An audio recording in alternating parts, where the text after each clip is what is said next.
Sam, are you going to begin? Yeah, sure. It's up to you. Hello, everyone, and welcome to day 2 of our virtual summit, our first virtual summit. We got an exciting agenda today. What we're going to do, just a few little housekeeping things to let you know is when you ask a question, if you would like to be on camera, please just put, you know, a camera or check mark or something next to your name to let me know that you would like access to the camera. We do have limited seats on cameras. If you're okay with just a voice, we can do that as well, but I can give you access to the camera. It just kind of changes your position over to a panelist. And so we have plenty of seats. I just want to make sure there's enough for all the people that we would like to join in the discussion at the very end. So at the very end, we have a good 30 minutes, hopefully, that we can have some really good discussions about some of the topics we're going to cover today.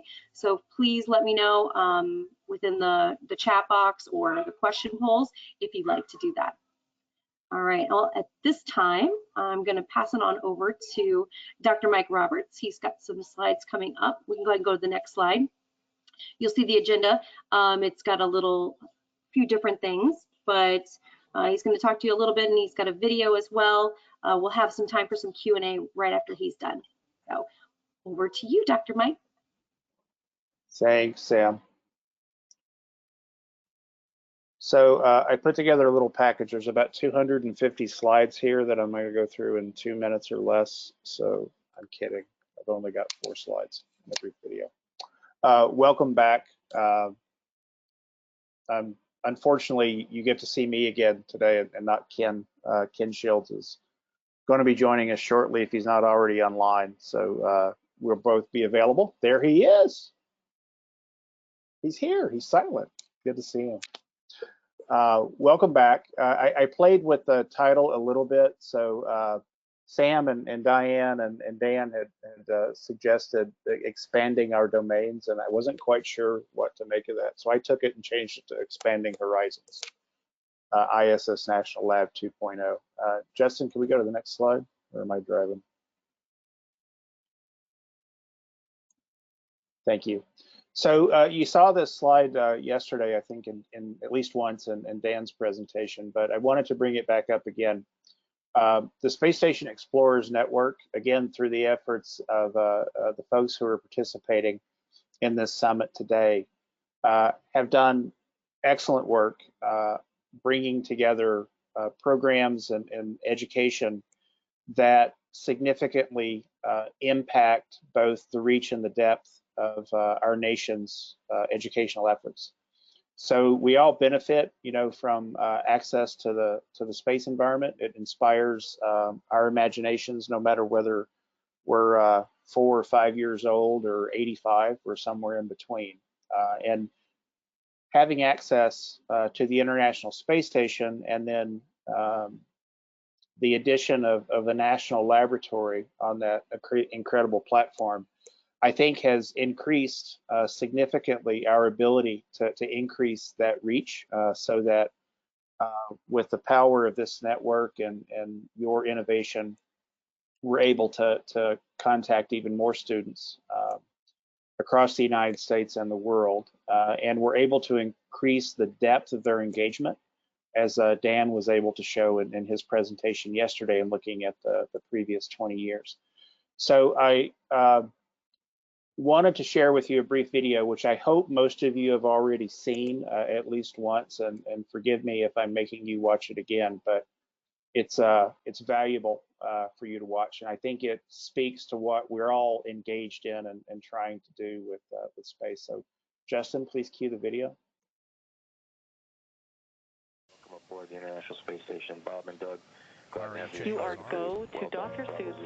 Sometimes all it takes is one shift in perspective. To see the big picture. To see Earth from beyond. The International Space Station is our symbol of international peace in action every day. For 20 years, at 250 miles above Earth, people of different cultures, traditions, and languages han estado viviendo y trabajando juntos en paz. Wani lokacin samun zaman lafiya a duniya yana da wuya. 国際宇宙ステーションでは絶え間なく平和が続いています。Founded by 5 space agencies, representing 15 nations and researchers from more than 100 countries. The space station is an incredible ecosystem, orbiting our planet 16 times a day.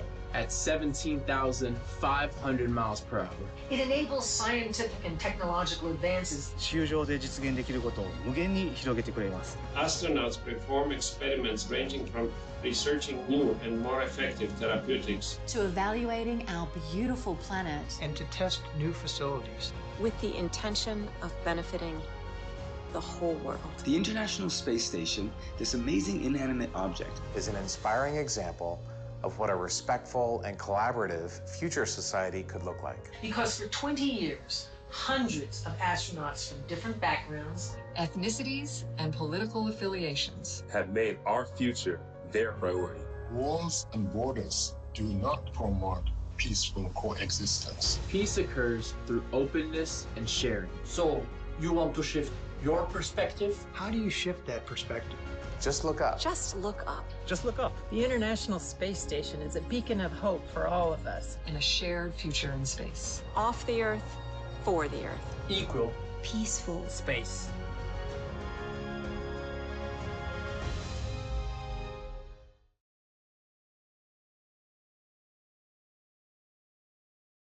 Thanks, Justin. So the reason I wanted to share that video with you again, it was obviously crafted in response to the annual push for having the International Space Station considered for a Nobel Peace Prize. But much of what that video was speaking to, the inspiration behind the International Space Station itself, it was a structural entity, an engineering marvel that was created for a multitude of purposes. But in its realization today, it serves even many more purposes than I think even the folks who supported its early development considered possible. So through this 20 years of continuous human presence in space, we've seen significant increases in access to resources that I think not only serve to inspire the research community that I interact with most frequently, but you know, the minds of folks across the world who are young and old again. So I embrace not only the spirit of cooperation that was presented in that, you also saw in that presentation a tremendous breadth of ethnic, cultural, and gender diversity. A wide variety of disciplines, scientists who are sponsored in part by NASA, others that were sponsored by the ISS National Lab, but all of them engaged in access to space as a means to further goals and do that through collaboration, which is, to my mind, you know, the real power of what the Space Station Explorers Network is. We're leveraging each other's unique experiences and expertise in order to make the world a better place and bring things better for it. So I wanted to spend just a minute on one additional slide here. As many of you are aware, the International Space Station National Laboratory as an entity is managed by the Center for the Advancement of Science and Space. That in itself, the use of a not-for-profit, non-governmental organization to manage a large national lab that was created for other purposes besides that of being a national laboratory, has required that the International Space Station National Laboratory evolve over time. So we work in close collaboration with our partners at NASA through a cooperative agreement. Our mission hasn't changed drastically. It's essentially to benefit research in space for life on Earth. And sometimes, though, over the course of that relationship, we've redefined the approaches that we take to doing that. So most recently, the International Space Station National Laboratory and its management by NASA was reviewed by an independent review team. One of the outcomes of that independent review team was that there needed to be a clear line of communication and sharing of information between NASA's management of the ISS National Lab as an entity, and then the work of the Center for the Advancement of Science and Space in facilitating the completion of that mission. So what I've shown to you, or what I'm showing to you now, is one of the outcomes of this is that we've introduced a slight shift in our portfolio in that we've identified business lines that are of critical importance to our mission at the ISS National Laboratory going forward. Each of these are areas of research, technology development, and STEM engagement, as you'll see here, that have always been prominent in our portfolio. But we're now focused on a more programmatic-based approach so that we believe that we'll be able to move forward with even more efficiency in reaching the outcomes that we want. So I won't bore you with going through what these are. I think most of them are self-evident commercial utilizations focusing on the business sector and the applications that are brought forward, projects that are brought forward from the commercial sector, including the commercial service providers. Fundamental science, which focuses on addressing questions of significant merit for understanding physical and life sciences phenomena. And many of those, in our case at the ISS National Lab, are funded by government agencies other than NASA. So these are our collaborations with NIH, NSF, as well as Department of Defense and other government elements. In-space production applications may be a new one. This is an extension of the commercial utilization goal. Here we're focused on a program built around establishing advances in manufacturing and materials that can translate back to Earth. So in one advanced element of this in-space production applications, it will be manufacturing of products, and those products can range from biological-based products such as tissues to material products that are using the absence of gravity to induce changes at a molecular level in advanced materials design and manufacturing. And then, although it's the bottom of this chart here, it's actually at the top in our hearts and minds, and that's STEM engagement and educational outreach. So as I mentioned at the introduction of this slide, STEM engagement has always been one of the primary missions of the International Space Station National Laboratory. We've now identified it as a business line. So by doing that, we are seeking to define more resources, better avenues of collaboration with NASA and other government agencies, more support from other government agencies, among those National Science Foundation, which I think Dan will speak to a little bit later today, in order to facilitate more STEM engagement that has both increased reach, so that we're able to reach demographics that we haven't been able to get to before effectively, and increase the depth of that engagement. So we have led the effort to solicit funding from other government agencies to supplement that we get from NASA each year, specifically targeted towards STEM engagement and educational outreach. Through the SSE network, we're going to continue to work with you where the network and the members that are part of it identify funding opportunities that could leverage the International Space Station National Laboratory. If the ISS National Lab and CASIS can be of benefit to you in those efforts, if we can help you identify other partners, if there are ways that we can work with you to leverage those resources to better support your programmatic initiatives, your interests, let us know. We're interested in having those conversations. With that, I will open it up to ask if there are any questions from those out there.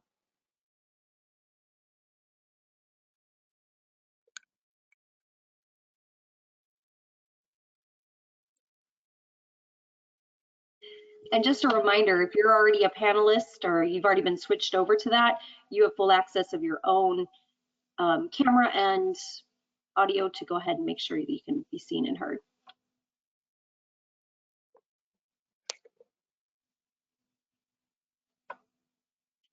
Wow, Mike, you did just a great job covering it all. I have a question. Oh, here comes Ken. Yes, Ken, coming in hot. What's up, man? How are you, Dr. Roberts? Thank you, and thank you, Sam, for the information. So thanks for the overview of the business lines of the National Laboratory, and maybe you covered this, maybe you didn't. How does this change sort of the hierarchy of priorities and where STEM education might fit within National Lab's mission and strategic objectives and priorities? I would say that it doesn't change it at all. It's extremely, the way that I think of it as the chief scientist for our organization, STEM engagement and educational outreach is at the heart of everything that we do, honestly. So We have over the history of our organization strived when we bring projects in, whether they're coming in from other government agencies, so there are solicitations that are funded by those folks, or there are unsolicited proposals that come to us kind of off the street. We always, as part of that vetting process for bringing those on board, seek to understand if there's a educational angle that we can derive from that. In some cases, that's simply trying to understand the principle that's trying to be addressed, the hypothesis to be tested to see if there are opportunities for student engagement. From the industrial sector, we have found that there are often many companies that already have existing STEM outreach programs built around the areas of research that they're promoting for stations. So we seek to bring those on board. So we're going to continue with those efforts as we develop our science and technology development portfolio. We're going to continue to solicit those research-focused investigations to have a STEM component. And we're also going to be working more closely in collaboration through increased funding focus to seek additional funding to bring into IS's National Lab for support of STEM engagement. Hi, Ken. Hi, Mike. This is Patricia speaking from Storytime from Space. Good to see you. Good to see you. I actually want to just, first of all, thank you for putting STEM engagement up on that business line slide. I mean, I think that is a shift in how some things have been operating, and I really appreciate it because a lot of us take this passion so seriously, and that it is our business. And so to see how that shift in mentality is now connecting with all of us is really wonderful. So thank you for that.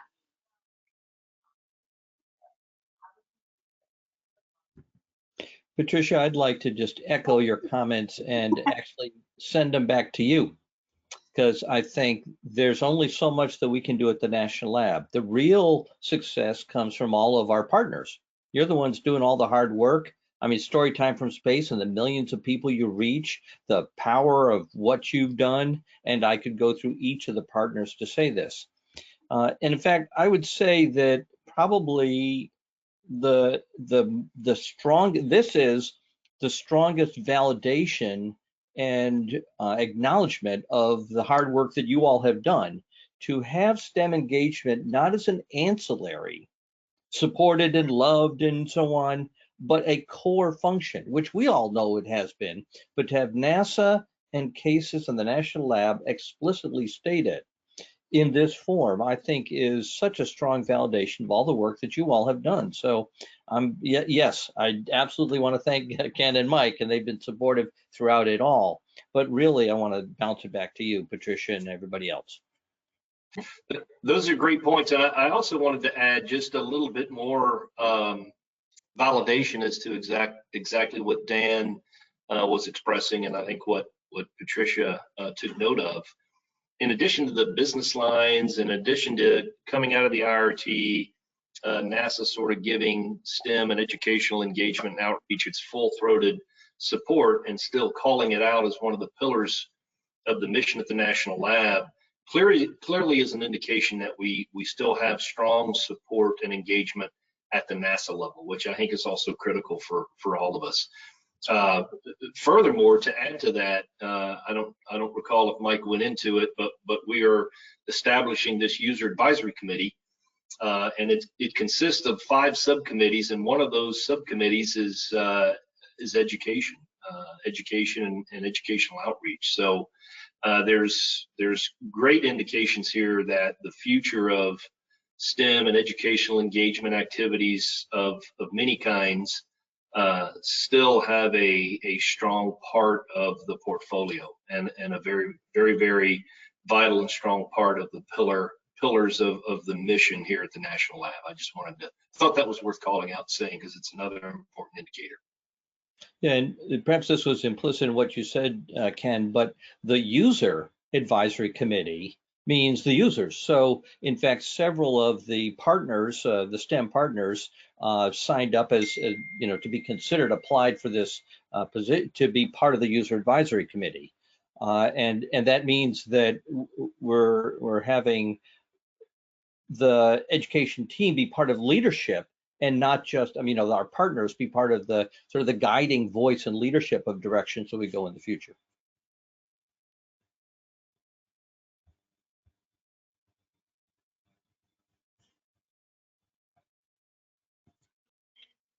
I think that was it, unless we have Lauren from Dream Up.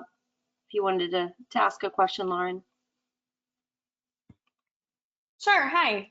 Thanks very much. I just, when I was hearing you mention encouraging those folks that submit unsolicited proposals to have a STEM component, I was just wondering if you had thoughts on how this consortium could support that work.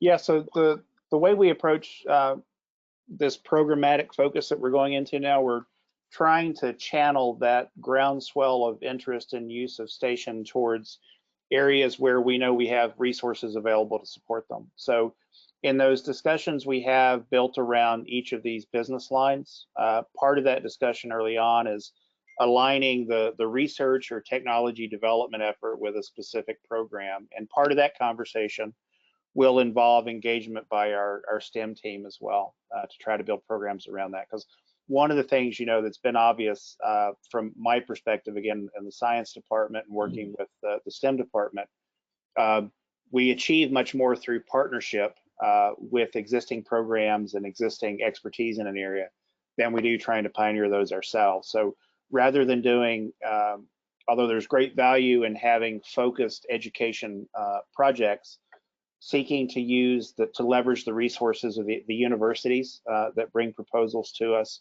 seeking to leverage the power of industry that brings those projects to us, serves as a multiplier for STEM engagement. And again, in certain program areas, in space production applications, some of those are going to be built around advanced materials research, which has direct impacts on all of our daily lives, from personal care products to electronics devices.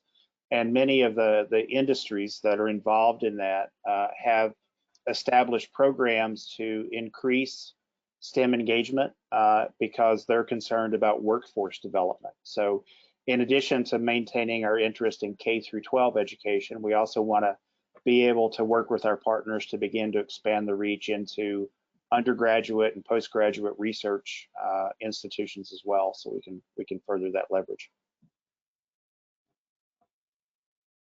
Thanks, Lauren. I knew that question was going to lead really well into our next topic, so I appreciate that question. Well, thank you, guys. I think we are ready to move on to our next slides, unless you guys had any closing statements or things you'd like to say. Let's make it another great year. Sounds good. Thank you, Mike. Thank you, Ken. Next, we have Dan and Ted. They've been working on a really exciting partnership with the WDO that they're going to talk to you about. So welcome, Ted, and Dan's already here. Good to see you. Yeah, so I'll begin and then hand it over to Ted. We do such great work with K-12. That's been our focus, with a little bit of touch elsewhere. Of course, there are, you know, adults that are the ham radio operators that are engaged and others and so on. But how do we reach university students? It actually is an important question that we're trying to think about in two sort of train tracks that are running parallel, and they're moving in their own paces here. One is a broader question that NASA has asked us. What can we do to expand, to take all that we've succeeded with partnerships and creative activities and labs and so on, and extend our work into the university level?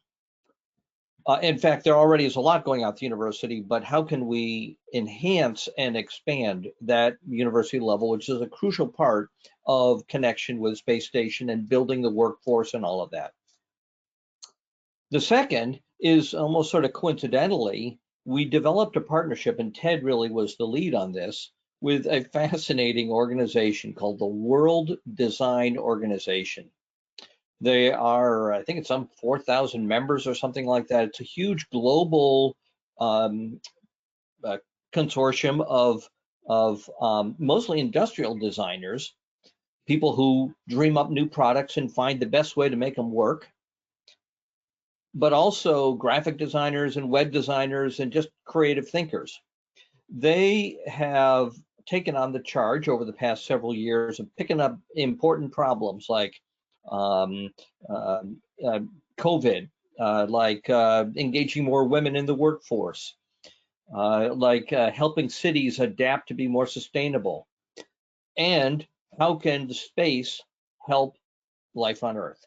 So long story short, after a series of discussions, we ended up with some design sprints where over 2 weeks, teams worked together to try to confront several problems, one of which was, as Ted framed it, how can we build an orbital university?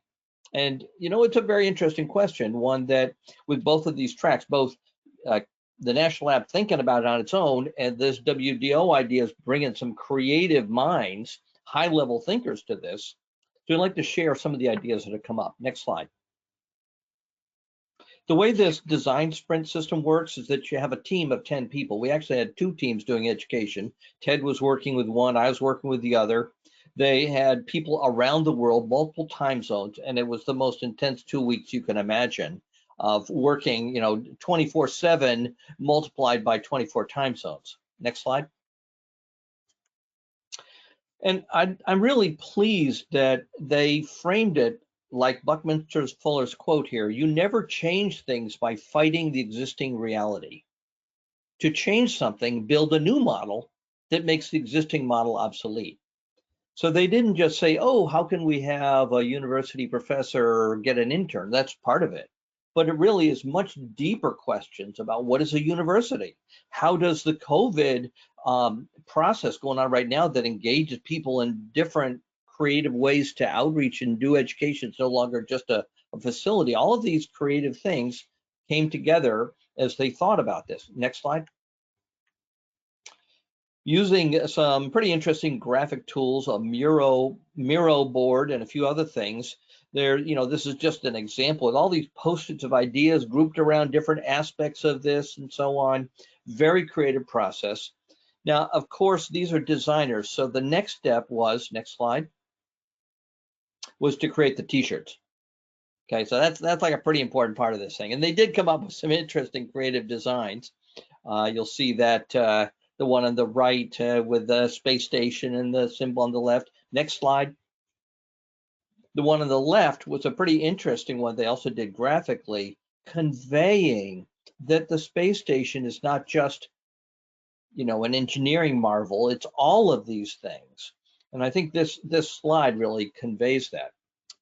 So let's narrow this down a bit here. Next slide. We thought in the end there are kind of 4 questions that these 2 parallel tracks are dealing with. The first one is, what is a university? And how to be creative in thinking about it. Yeah, it's a community of learners and explorers. It's a launch pad for bold ideas. It's missions, not majors, and Ted will get into a little bit more. It's a university of universities. It's unbounded by geography in this era. It is a very different kind of thing. How can it be like a living organism? What makes you drool to participate? I mean, that kind of thinking. There's a lot more we can say about these, but that's the first fundamental question to think about here. Second slide. Next is, how can students access space, whether it's for science or art or whatever it might be?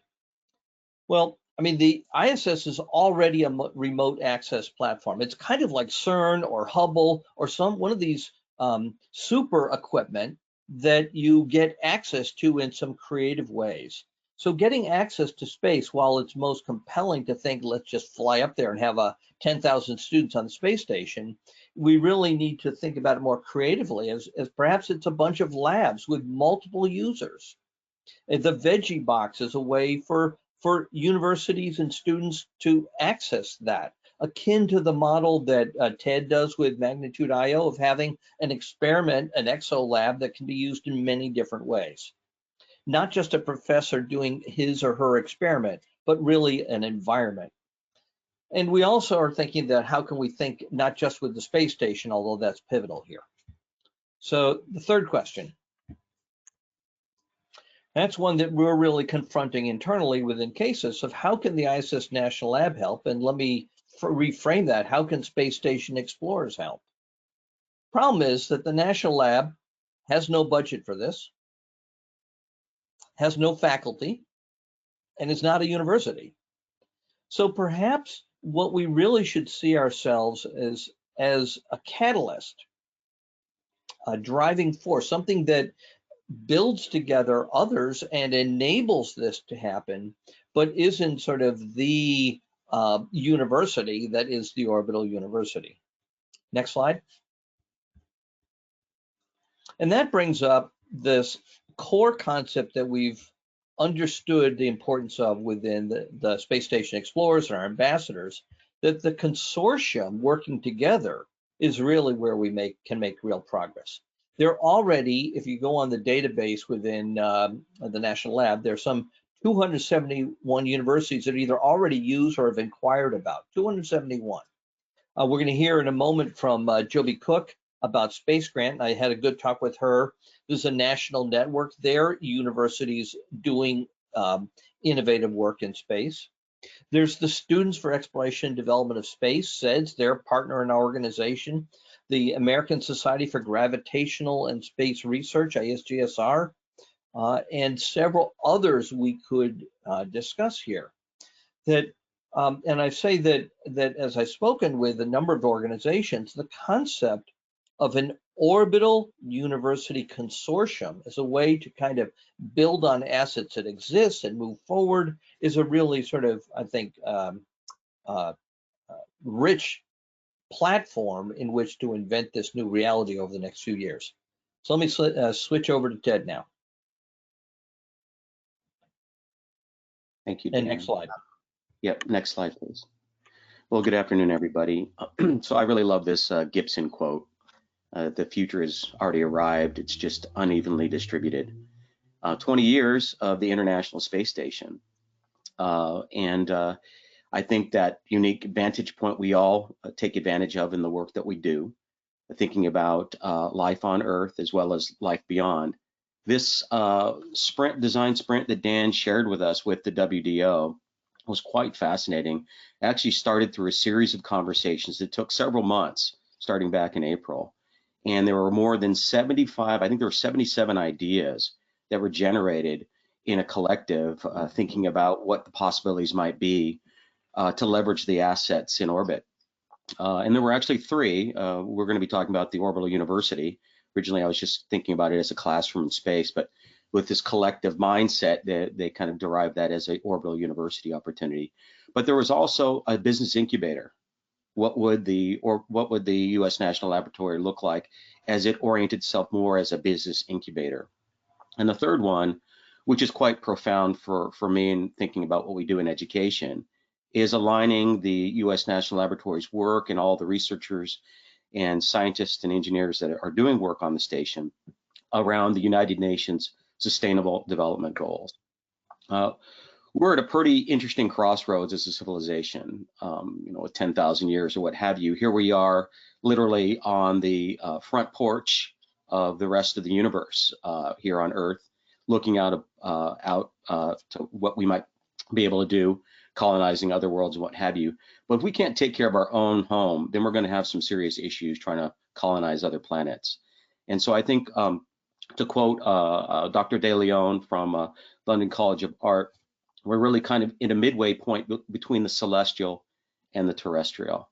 And I think as a good example of what might be possible here, I think it's pretty audacious to think about creating a university in space since the U.S. National Laboratory isn't one. And as Dan's mentioned, there are already nearly 300 universities that have run experiments on station. But keep in mind, there are almost 4,300 universities in the United States. And so we're under 5% in terms of reaching our audience there. So I think if we look at another invention that will celebrate its 51st birthday on Thursday of this week, is to have a look at the internet itself. Next slide, please. 62% of the planet is connected to the internet now through various devices. This is actually a wonderful illustration that's dynamic. If you go to this website, internetmap.net, it's a little older, it's archived from 2011, but you can zoom in as if it were a galaxy, and you can look at these bubbles. The largest one there is Google, and of course Facebook and what have you. The one just underneath the van there is a website, a company that just makes websites for people. So I think it's pretty profound to look at what has happened in just 51 years, and the space station being 20 years old. I think it's a good kind of milestone for us to look at what might be possible. What were the origins of the internet? 1969, right? Next slide. This is what the map looked like in 1969, right? This was a hand-drawn illustration in December after those 4 computers were connected. Stanford Research, Santa Barbara, UC Santa Barbara, UCLA, and Utah State, all connected to form the backbone of what was the ARPANET, which eventually became the internet. And it started off by sending a transmission at 5 kilobits per second between UC Santa Barbara and Stanford Research. And that was, they just wanted to send one single word, 5 letters long, and 2 letters came through, and then the internet broke. And the word was login, and so LO was the only thing was transmitted. But look at what the internet has done today. Again, 2/3 of the planet are now connected. So when we think about what's possible, we really have to extend our thinking as opposed to this incremental process. And how can we engage more people? And of course, the benefit of the internet was that as each person's added to the network, it doesn't just increase its size. It really is dynamic, this exponential kind of change where all the interlinks start happening. And I think the same thing can happen once we extend beyond what most of our focus has been. I think the Space Station Explorers is K through 12 as an outreach. And so we go out to K through 12 and we say, hey, here's amazing things in space, come join us. And the universities, for the most part, are coming to the U.S. National Laboratory saying, we have research we'd like to do. And industry comes to the U.S. National Laboratory. So how can we turn the tables and do the same thing at the university level? If you look at by population here, I was just pulling up some numbers. There's about 52 million kids K through 12. And there are 19.7 million students enrolled in university fall of this year in the United States alone. Of that, 12 million are full-time students. In terms of public institutions, 14.5 million, 5 million in private institutions. What's a beautiful statistic here is 11 million are female and 8.5 are male. So there's a female-dominant audience that we can reach there. And equity, super important, right? African Americans only represent 2.6 million of that. So what can the U.S. National Laboratory to reach out, say, historically Black colleges and universities? What can we do to tighten those bonds and create those relationships? How about Indian nations, right? What can we do with our Native Americans and engage them as well? So I think there are tremendous opportunities as we extend from K-12 to undergrad, grad, post-grad work. And really, I think that's what industry is begging for right now. They will invest, as we all have seen, all of our partners here, where we have wonderful benefactors that will support our initiatives at K through 12. But it's a long play for them. It's like literally planting a seed in the ground and hoping in a few years you might have a plant that can bear fruit. But for the most part, I think industry is looking for resources today. They're looking for those graduate students who can go right in as a mechanical engineer or a genomics researcher or what have you. And so by us moving into the university level engagement, we're going to be abutting right against the breakthroughs in technology and research. So what can we do and extend that outreach and reach more than the 5% of the universities that we currently reach in the United States? And so let's take, this is an audacious thing to say, university, right? So we're talking about time scale. Next slide. Origin of the university itself. It's 932 years old, the university concept. And originally it was designed around protecting foreign students as they traveled through Europe. And they formed essentially a guild. There were wars going throughout Europe during this time. And quite often your countrymen, you would be held accountable for their actions. So if there was a war in Germany and you were a student in Germany, from Germany and studying in Italy, well, they were coming down on you saying, look what your people are doing. So they got together and they kind of formed this scholar program. They hired the local scholars for the research. And that was kind of the beginning there at the University of Bologna in 1088. We're dealing with an infrastructure. It's basically a fuel based system. It's over almost, it's getting close to 1,000 years old. What will space and civilization look like in the year 2088? I think the U.S. National Laboratory, as it moves to commercialization, as we look at things like Gateway and putting settlements on the moon and on Mars, we need to be thinking about that and thinking about things not in the next 50 years, but perhaps the next 1,000 years. And an easy milestone for us, I think, is to reboot back to 1088 and think about the transformations through time here. I mean, the compass was invented back here, right? It's like, wow, how fascinating is that? And so here we're dealing with this amazing technology today. Next slide. So I think what's profound here, working through these design sprints, was this insight again coming from Dr. De Leon. There was many others that influenced me, but Professor De Leon really had some insight here, thinking about the celestial and terrestrial. And collectively, this was the idea that although university students are pursuing majors, perhaps in order to move civilization forward, we need to be thinking about missions. What can we do to bring the tree of knowledge, if you look at it back in the 12th century, what have you, was pretty fundamental science and what have you. And these discoveries that we take for granted today were really just starting to be understood. Now we have the very edges of the branches of science and research, which very difficult to actually collaborate across the tree. What can we do to bring those omics research and the material science research and bringing those together where you wouldn't think they could fit? They could fit. What can we do when we think about removing gravity as a force of nature? So missions, not majors. And next slide. I think if we look at the potential of knowledge and of learning and of transfer and of really for the betterment of civilization, what can we do as individuals, collectively as groups, to align to these United Nations Sustainable Development Goals? Take zero hunger. Well, we can tackle that with material sciences. We can take that with botany or plant sciences. We can look at many different avenues to solve that problem. Quality education is number 4. Equity is in there as well. So if we start aligning around missions, I think fundamentally we have an opportunity to transform what we're doing here on Earth from space to make life better. And that's it for me. Thank you. Awesome. Thank you, guys. We did have a couple questions. We'll save them for the very end since we're running a little behind. But thank you so much. Our next slide actually is our next topic. But I know I'm excited to talk about the WDO a little bit more. We were going to talk quickly about NSF, but I know we have a little bit more time tomorrow. And Dan's going to do a demonstration as well tomorrow. So I think we'll just go ahead and do the next slide.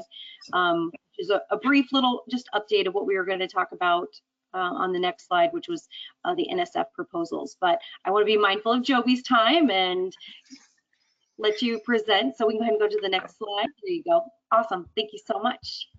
Thank you, Samantha and Dan, very much, and very happy to present to this group.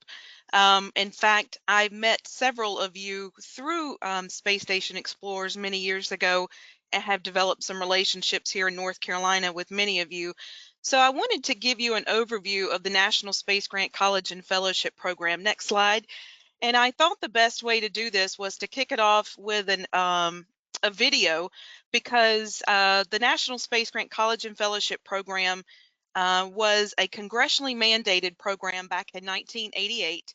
And this year we celebrated our 30th anniversary of a national network official, and Oklahoma Space Grant put together this nice collection of video clips from across our network, and I thought it'd be a great way for us to kick off our conversation. So you can go ahead.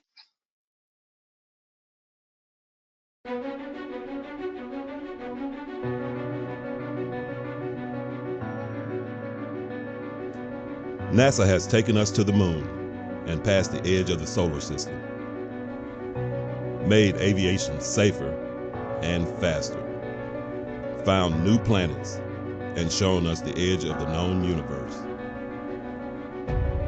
But no endeavor this grand can sustain itself.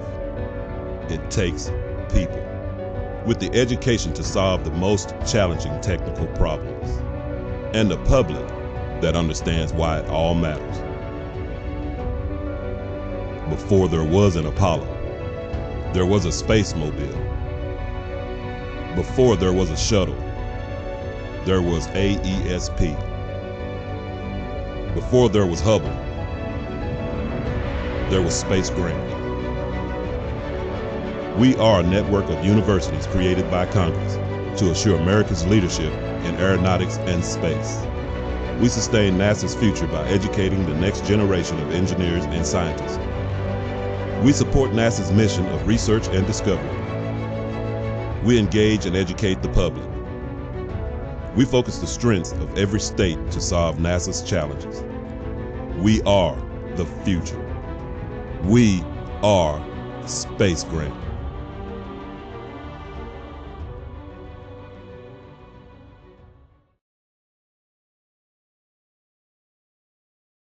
Up at the end, that very powerful music there. But I thought that was a great overview because, like I said, this is a congressionally mandated program formed in the late 80s with the intention of developing a workforce to satisfy NASA's retiring workforce.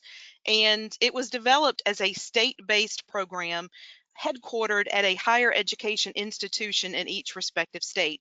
But I want to kind of let you know or give you an overview of how we fit into NASA structure. So the NASA Office of STEM Engagement has 4 primary funding areas, Space Grant being one of them, the EPSCoR program, which is dedicated to research, the MUREP program, which is dedicated to minority serving institutions and research enhancement opportunities. And then there's the Next Gen STEM area, which is where a lot of funding for informal and K-12 opportunities are located. So we have this great big puzzle here, and we have 4 pieces. And what we have been charged to do is to find intentional relationships between our programs, which is something I heard mentioned yesterday several times. So we're looking as an Office of STEM Engagement to find relationships between all 4 of these funding areas. Next slide. I wanted to kind of give you an overview of how these programs, what audiences we serve. So the Space Grant community, which is what I work for, we dedicate a lot of our funding to undergraduate and graduate students, as well as faculty research and K-12 education for teachers, informal science centers, and students in the general public. The Next Gen STEM, of course, is dedicated to pre-college education. The EPSCoR program dedicated towards graduate students and faculty, and then the MUREP program kind of tinkers in the pre-college area, but primarily invested into the undergraduate student areas. So we have beneficiaries across the spectrum, and Space Grant is the one that takes the deepest dive from K-12 all the way to higher education. So as a nice little continuum of Dan and Ted's conversation about orbital universities, this is a network that already has some systems in place as far as reaching higher education institutions. So go on to the next slide. I kind of really want to start talking about our network. So our network, like I said, is in every state plus DC and Puerto Rico. So there are 52 Space Grant consortia divided into regions. And each one of our states have investments in research, higher education meaning getting groups of college students engaged in team competitions, whether they be a NASA sanctioned competition or one hosted by industry. It could also include course development opportunities. Then we have investments in K-12 and informal science education. But like I mentioned, every one of our state Space Grant programs is headquartered at a university. And so we already got 52 universities in the network, but within each state, we have a host of other higher education institutions ranging from community colleges all the way to public and private institutions engaged in our state-based programs. So for example, in North Carolina, we have an inclusive approach in our state in that every community college in our state, which equals 58, all 16 universities of the University of North Carolina system, plus 54 campuses that are classified as private institutions are classified as affiliates of the North Carolina Space Grant. In addition to those higher education institutions, we have industry partners, and we have government partners from the Department of Cultural Resources. And in North Carolina, that equates to the state agency that manages all of our state museums, aquariums, and parks. And we have programs that reach across the spectrum for all of those. So no matter what state you are in, your space grant has programs in place that cater towards the diverse needs of your state. And you can go on to the next slide. This is a busy one, but on the left-hand side of the slide is just a fact sheet to kind of give you some data from this past year.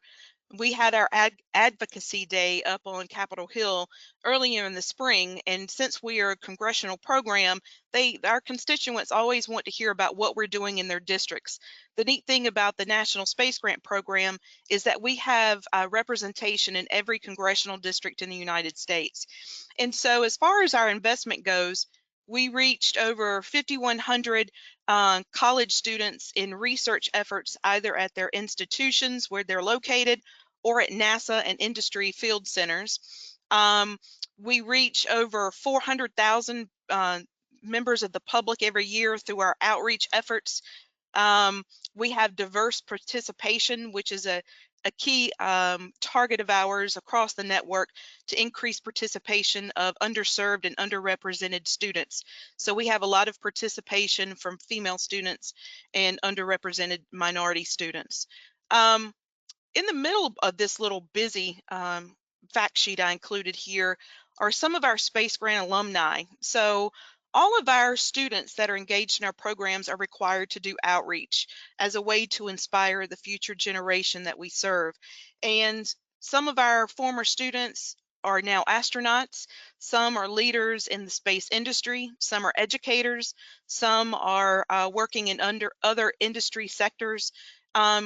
And so the list goes on. So oftentimes students, they are so jazzed to see an astronaut, but we want students to realize that not every student is going to be an astronaut, but they can contribute to the science and the technology that helps get astronauts into space.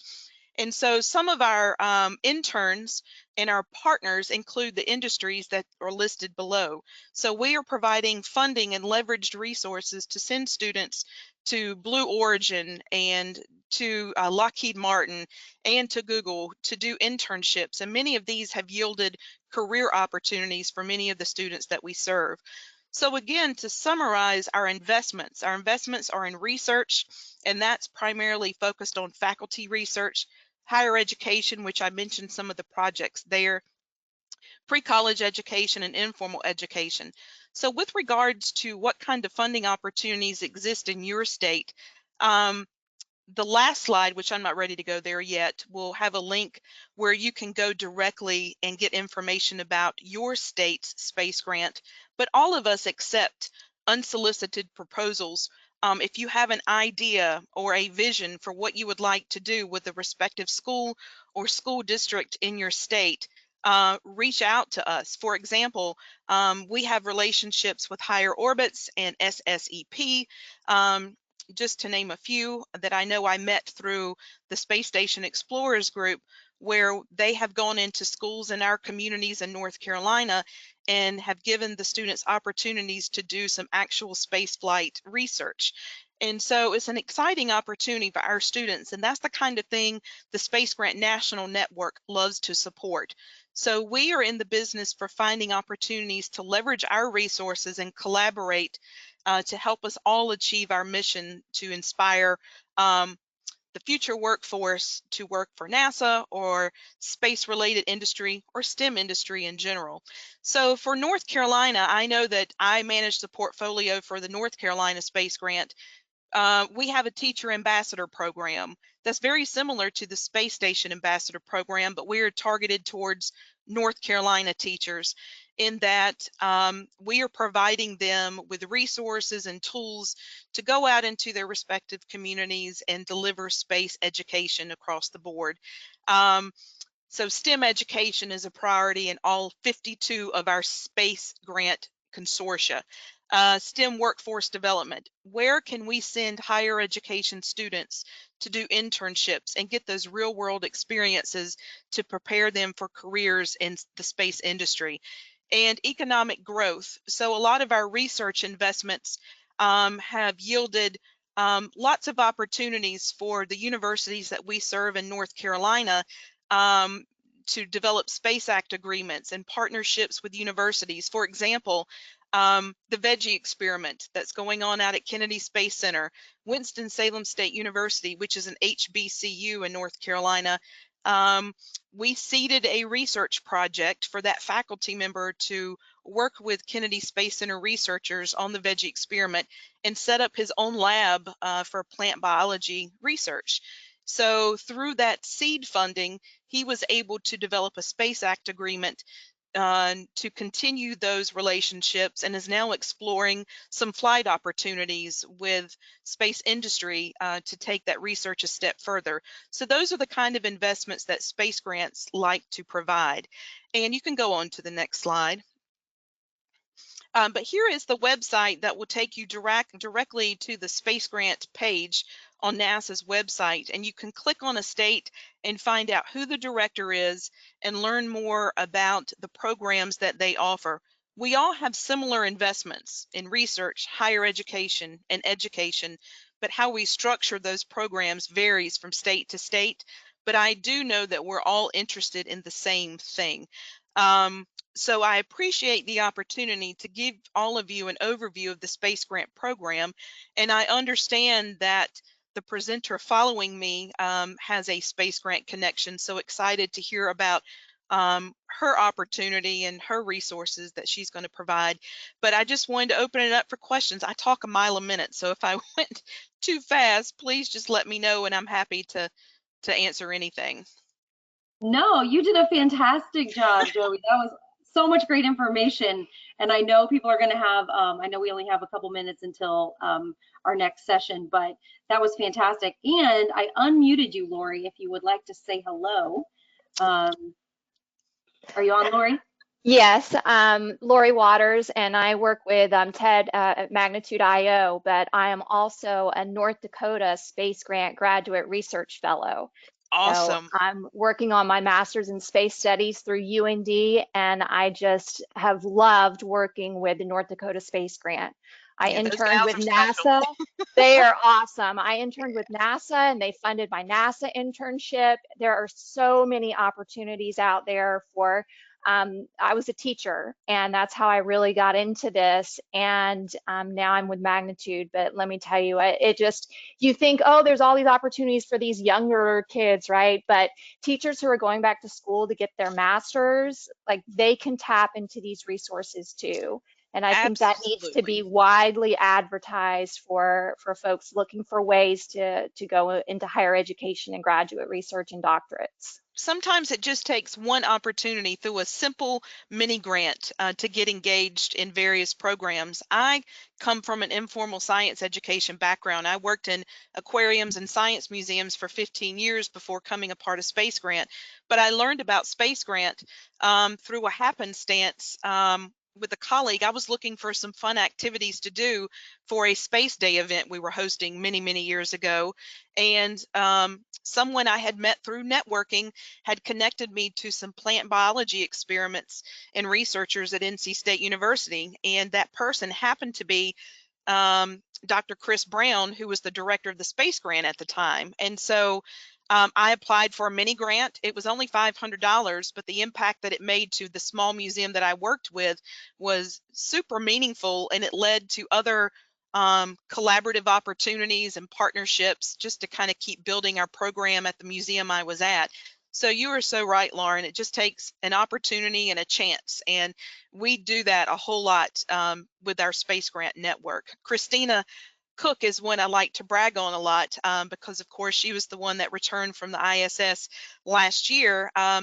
She received her first NASA internship from the North Carolina Space Grant. So we have ties to a lot of researchers all over the world that are engaged in space research. So I am a true advocate for the Space Grant Network, and am happy to answer any questions that you have offline. You got my contact information. Let me just pick up on the fact that you said you were the University of North Dakota. I'm also an alumnus of the University of North Dakota. And an interesting thing, this is in 1973. There was a study done of teacher preparation in all 50 states. North Dakota as a state came in last. So they said they had to do something pretty radical. They invented a whole new program at the university, a teacher training and new students coming in, very innovative, cutting edge program, and ended up significantly over the next decade raising the education levels in North Dakota. And I think it's a powerful story of how, if you think you're at the bottom of the pile, well, that means that you can be all the more creative to work your way up. That's right.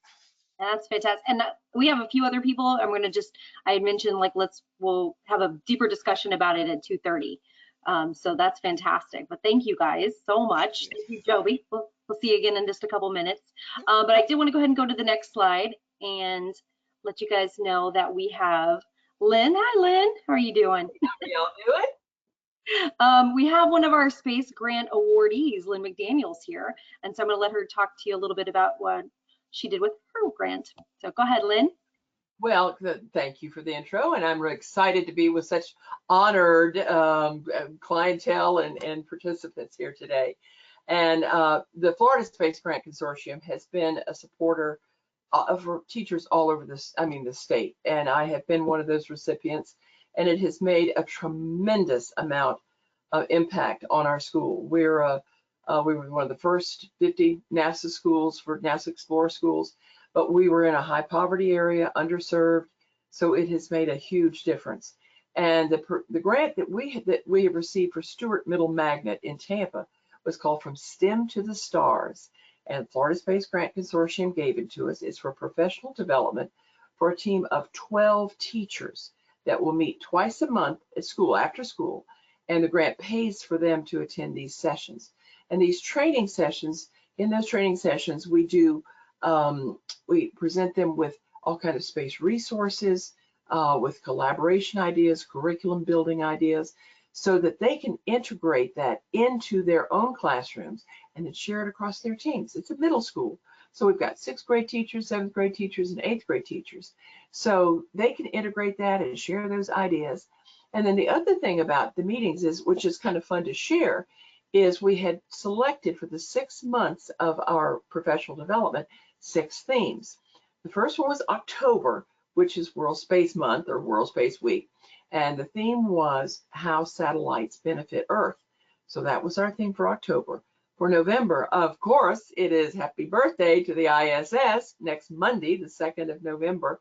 And we're going to have this huge birthday party with activities all over the school. We're going to have rocket launches out on the playground. We're going to have an art show. We're going to have the ISS above running. We're doing space trivia with the scavenger hunt, drone demonstrations. So it will include everybody at all levels at the school, which is really neat. And then I have a space club. Even though I've been retired for many years, I still do my John Glenn Top Gun Academy, which is just a space club for, you know, kids at Stewart Middle Magnet that are interested in space. So we're going to have a meeting next Monday. We're going to have ISS birthday cake and some really, really neat things. And then we also have a live Zoom meeting with 2 ladies from Maxar, which is an international satellite technology communications company. And they're going to talk about, you know, the benefits of satellites for Earth applications. So that'll be next Monday, which is really, really cool. And then the themes that we have for the 6 months, besides that, then that'll be February, of course, is Mars. We're landing on Mars. And so there'll be curriculum development for just the regular, you know, for the regular classrooms. And then in March will be current NASA programs, particularly the Artemis program, which, you know, we're all excited about, you know, and the satellites, and not satellites, the spacecraft, the Hubbles, you know, the James Webb. So that will be the NASA missions in March. And then, of course, Earth Day is in April, so we'll do Earth Day, you know, celebrations and with Earth resources for that. So, and then one of the things that we have done with the team meetings is, and the first slide that you have there, if you'll go back one slide, please, on From STEM to the Stars. One of our science teachers is doing, because the kids say, well, how do you know what's the composition of the stars or whatever? So he has come up with this, and it's a, classic example of, utilizing diffraction gratings and, lighting gases so that they can see how to analyze, what's on the different, the different stars. So that's one of the activities that, one of our team members is doing for our thing. Now, the next slide. One of the team members on our STEM to the Stars is our art teacher. And look what he has done. It is absolutely fabulous. On the left side, he has done right in the entrance of the school. I mean, when you walk into the school, there it is. You have to kind of walk over it, So that's kind of neat. It's a space shuttle launch, which is cool. And then the final product is on the right side for the entrance. And then this week, he's finishing up with the ISS, and will be on one of the squares, and then another square will be about the celebration of the birthdays for 20 years of space education at Stewart and 20 years of the ISS. Next slide, please. Now, on Monday, the teachers will sign up for all of these activities during the day. If they want to do the rocket launches, the drone. And so this is the schedule that we have kind of developed as to which one of the activities they want to participate in, and have their students participate in. So that is really, really cool. And the next slide, please, sir. The John Glenn Top Gun Academy is, for students that have to be, really interested in space and have high academics. And the Florida Space Grant Consortium has sponsored some of the program developments that we have done, as well as professional development. And the ones on the right, one was the rocketry program and the other was the robotics program. So we have been able to develop those through the graciousness of our Florida Space Grant Consortium. And then the other two on the other side, Digital Globe, is now Maxar. I mean, that's the new, they've been bought out. But they are one of our, one of our leaderships and sponsorships. And then we had the NOAA Hurricane Hunters here in Tampa about how space technology and satellites help us here on Earth. So it's been exciting, and I so appreciate the Florida Space Grant Consortium for the many, many years that they have participated with Stewart Middle Magnet in our programs. So any questions about how to do that, or STEM to the Stars grant, or anything like that? I'd be delighted to answer. Thank you. Awesome. Thank you so much, Lynn. Yeah, we've even got people like that was commenting that was an amazing mural and just some amazing work you're doing there. Yeah, and I'll send to you, Sam, at the end of this week when the ISS and the birthday, when all of that, I'll send you pictures of the ISS birthday cake, and it's a lot of fun. And different companies, aerospace companies, have given us prizes for the aerospace, the space art show and things like that. And so, we'll have little trinkets and little things for them to inspire them to put a little STEAM in our STEM. Very nice. Well, we'll send that out. We'll share it out too with everyone. But thank you so much. We're going to go to the next slide. We're going to go real quickly to the next slide, and I want to introduce you guys to Jessica Sain and sorry, Scott Black. Sorry, Scott, I blanked on your name for a second. From NASA, and they're over at Johnson Space Center. So they're going to go ahead and talk to you guys a little bit more about STEM on Station. Thanks, Sam. So Jessica and I are representing NASA's STEM on Station. STEM on Station is an activity that coordinates educational activities and opportunities related to the International Space Station and its crew members on board the space station. We develop resources that are available to educational organizations as well as partnering with organizations. And so today we're going to talk a little bit about the education resources that we have, as well as some of the recent partnerships that we've had, so you can see and understand how you can partner with NASA and what kind of things NASA does for partnering with education resources related to the space station. Go ahead and go to the next slide. So first we'll talk about educator resources. Next slide. So two things that I want to talk about. are demonstrations and in-flight education downlinks. These are education resources that really maximize the super awesome capability that we have of working with crew members on the space station. So STEMonstrations are STEM lessons taught from space by astronauts. Typically, they involve a demonstration in the microgravity environment of the space station. And these are not just some of the videos you may have seen before of like, look at us play with food in space. And those are fun, but usually not that educational. These videos are purely focused on the education content, but because they're in space and you're seeing things floating around, it also makes them a little bit fun. We currently have 12 STEMonstrations out and available.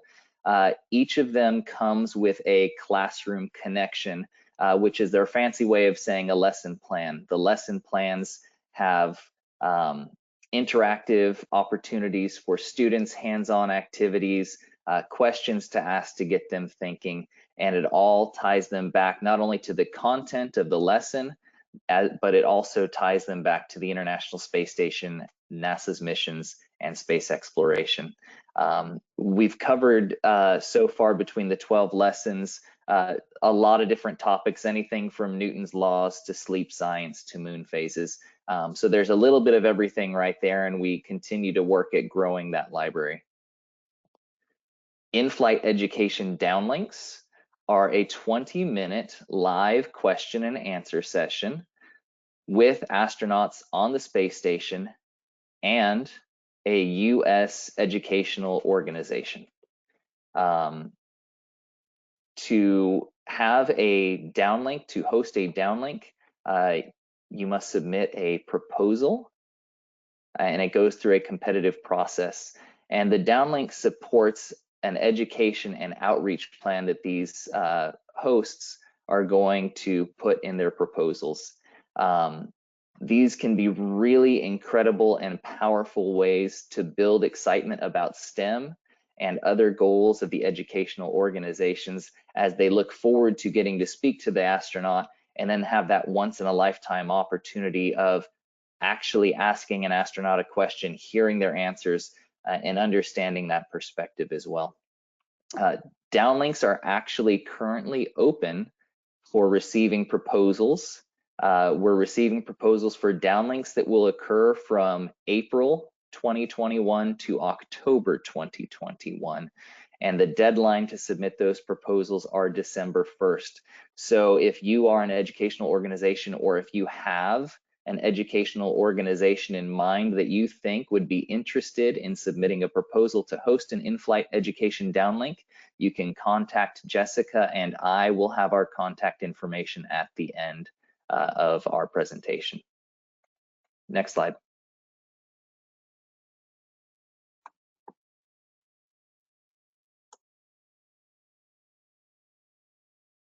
Awesome, thank you, Scott. And I don't know if it's gone to the next slide on my screen yet, but I'll go ahead and talk to it. There we go, perfect. So a couple other resources, like Scott said, I'm Jessica Sain. I also work STEM on station. Some other things that we want to share with you guys before we get into the bigger meat and potatoes of our partnerships. In addition to the STEMonstrations and the in-flight education downlinks, we have a hand in the commercial crew program, Next Gen STEM activities. STEM on Station itself is a next generation STEM effort, mission driven focus area, and so is commercial crew program.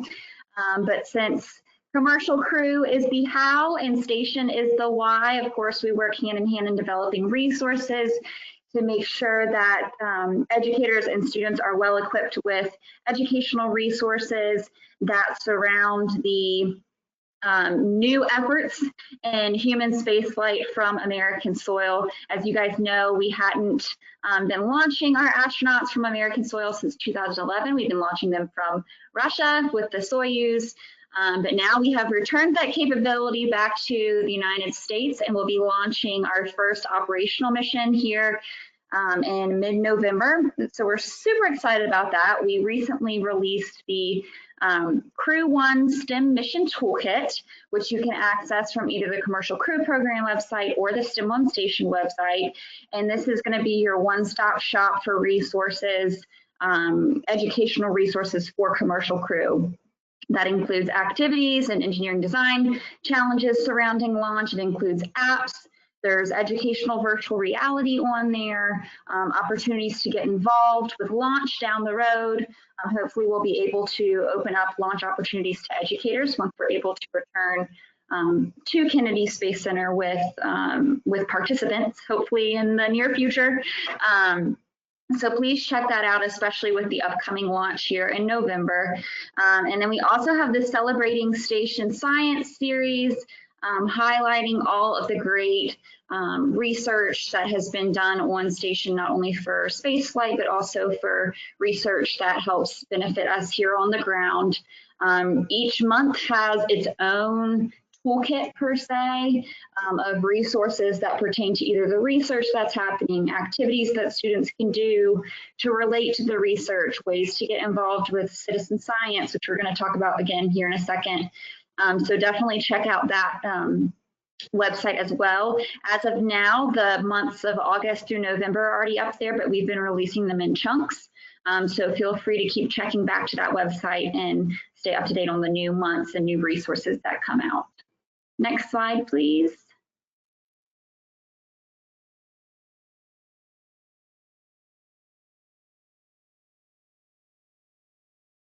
Okay, so let's talk about some of the recent partnerships. Go ahead and go to our next slide.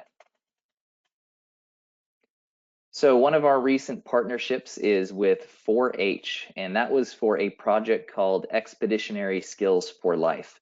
So a little bit of background on what that means, because for many people, they have no idea what this product actually is based off of its title. So the understanding is that all astronaut candidates, when they're selected, receive expeditionary skills training as a part of their 2-year astronaut training program. They learn all sorts of other things, but we're focusing on these expeditionary skills for this right now. So the expeditionary skills include a lot of what used to be called soft skills. Now frequently they're referred to as 21st century skills, but they're covering topics like self-care and team care, cultural competency, leadership and followership, and team communication. These are skills that NASA trains their astronauts on because they have come to determine throughout all the years of space exploration missions that these are the skills that's really going to make a team, a crew, successful on a mission. They do need to have technical skills, but there are a lot of people with technical capabilities to do the things that astronauts do. And so one of the things they really focus on is complementing those technical skills, is having these 21st century skills or expeditionary skills to ensure mission success. So the resource that's created, it's a series of videos filmed by astronauts, and they are discussing those expeditionary skills that I mentioned, the self-care and team care, cultural competency, leadership and followership, and team communication.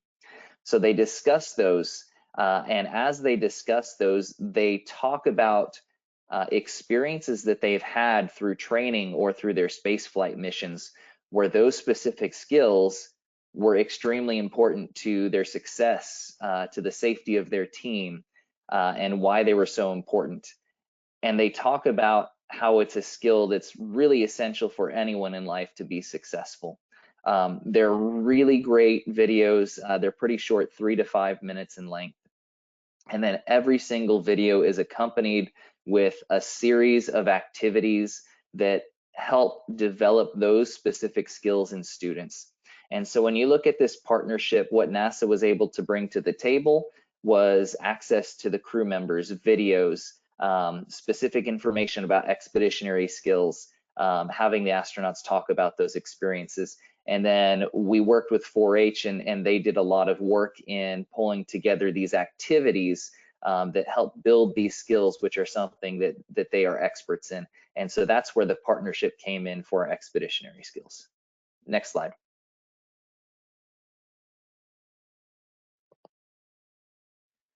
The next one we want to talk about is a partnership that we have currently with NanoRacks and Dream Up.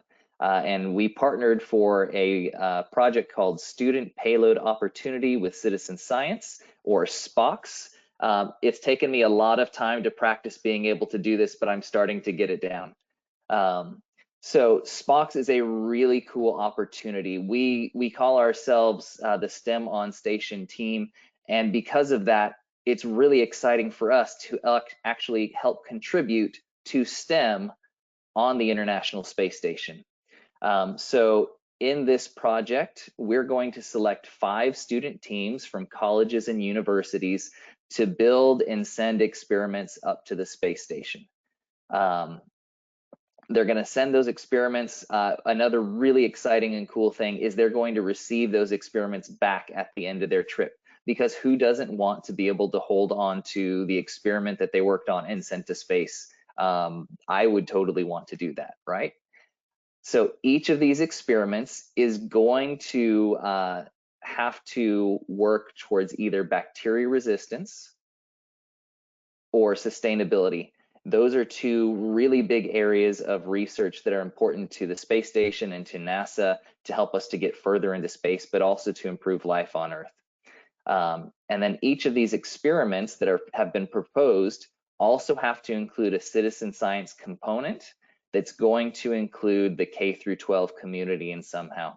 And so these teams, when they're proposing the experiments, they're also developing a way to involve K through 12 students. It could be, you know, the whole gamut, or it could be just a subset of that K through 12 group into meaningful science with their experiment.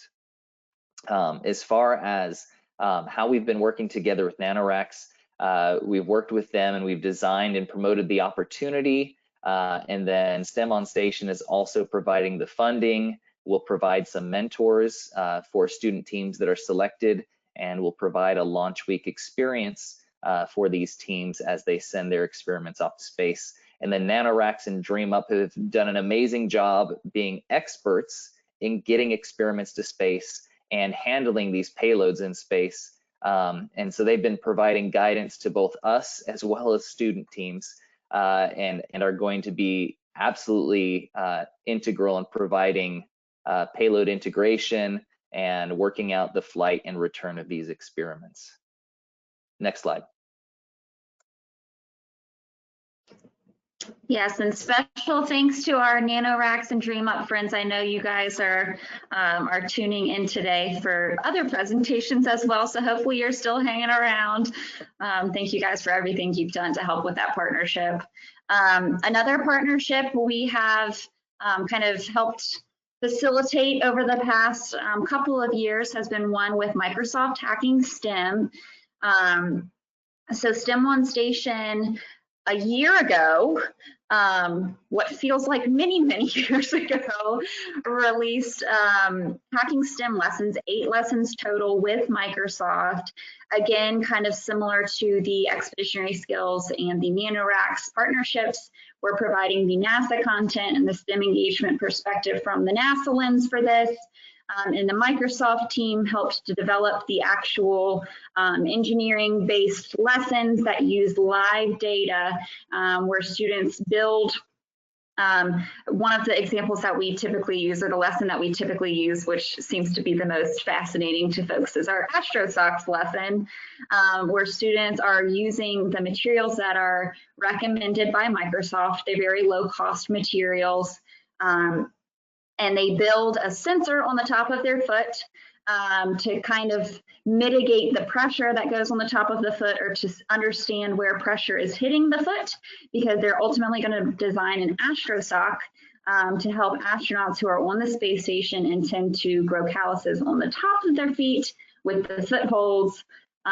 So that's just one example of the many Hacking STEM lessons that were developed and rolled out about a year ago. They were also rolled out at the, or a year or two ago, it was also rolled out at the ISTE conference. I know you guys were there for that one. So definitely check those out. They're very cool lessons for kiddos of all ages. They're a little advanced for elementary school, but you could definitely try it out with some scaffolding and some assistance.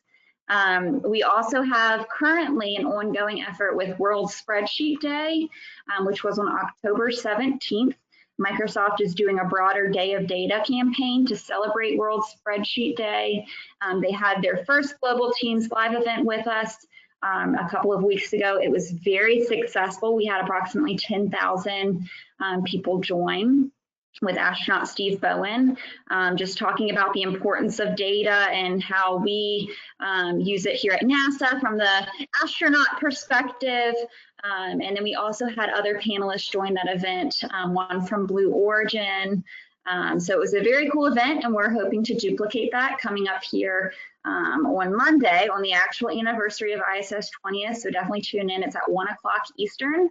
And we are going to be joined by our educator astronaut Ricky Arnold. So we're super excited about that one and hope you guys can join or share out with your networks. Next slide, please.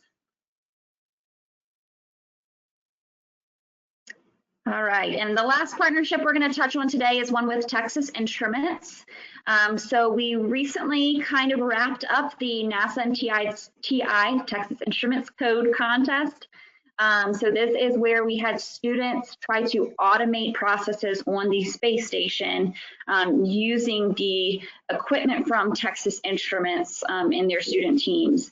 Ultimately, we narrowed it down to about 10 student teams and had a public voting of their videos for the automated process that they created for the space station. They were very creative. And the things they were able to do with those calculators just blew our minds. But we were able to narrow down the 10 finals from public voting to 5 finalists who will get an experience here at Johnson Space Center, whether that's virtual or on site. We're figuring that out now. And they also, the top winning team from that public voting received a much broader care package from Texas Instruments.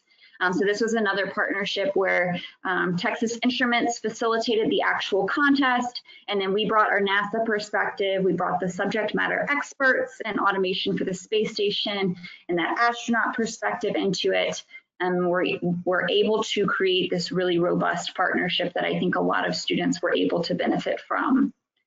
Next slide, please, which I think is our last slide. So we're just going to wrap it up with our emails. I did notice there's a couple of questions. It looks like those were answered with the link. You can just Google STEM One Station, or you can go to nasa.gov/STEM One Station, and that's where you'll be able to find all of this information we've talked about. Or you can reach out to Scott and I here at our email addresses. We are always happy to answer questions. If you have any partnership interests, feel free to let us know and we can work that up the chain. But thank you guys for tuning in, and we look forward to any incoming questions. That was great. Thank you guys so much. I launched a poll, or I'm getting ready to launch a poll. I'm going to try it out. And because I have seen pictures of so many of our partners participate in downlinks, and I was like, I wonder who's actually participated in one or not. So you guys can answer that one, and we'll go back to it when we have a little bit more time at the end. But I did want to make sure that, does it minimize? Oh, there you go. Yes and no's. So some people have, that's great.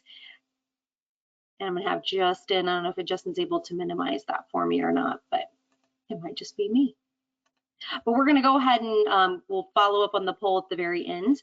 And I wanted to give TomDrummond plenty of time to be able to talk about Orion's quest. So thanks for joining us, Tom. If I could just say, I just want to give a big thank you to STEM on Station. We've worked especially hard this year, but every year, but especially this year, to kind of bring those two programs, Space Station Explorer, STEM on Station, closer and closer together. It's so important to have this collaboration. I just want to thank them for that.